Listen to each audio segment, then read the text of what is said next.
গতকাল মধ্যরাতে গ্রেপ্তার ক্যানিং পশ্চিমের তৃণমূল বিধায়ক পরেশরাম দাসের দাদা ধৃত উত্তম দাস তৃণমূল নেতা ও ক্যানিং ১ নম্বর পঞ্চায়েত সমিতির সভাপতি।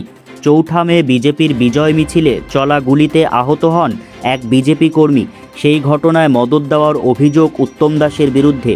এছাড়া এলাকায় ভয় দেখানো, পঞ্চায়েত ভোট না করতে দেওয়া সহ একাধিক অভিযোগ রয়েছে তার বিরুদ্ধে। আপনাকে কি গ্রেপ্তার করা হলো? আপনাদের কি দুজনকে না একজনকে? আপনারা যারা পঞ্চায়েত সমিতির সভাপতিকে নিয়ে যাবেন উইদাউট ইন্টিমেশন, আমরা এমএলএ কথা বলছি। আপনি চলুন না, আপনি আমাকে অ্যারেস্ট করুন।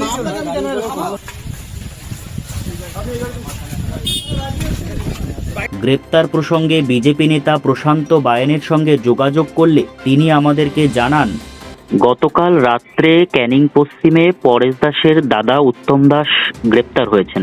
এই প্রসঙ্গে আপনি কি প্রতিক্রিয়া দেবেন?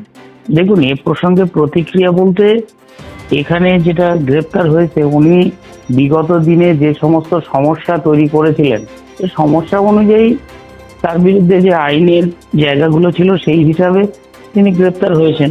এখানে তো আলাদাভাবে কিছু বলার নেই, আইন তো আইনের রাস্তায় হাঁটে, সেইভাবেই হয়েছে।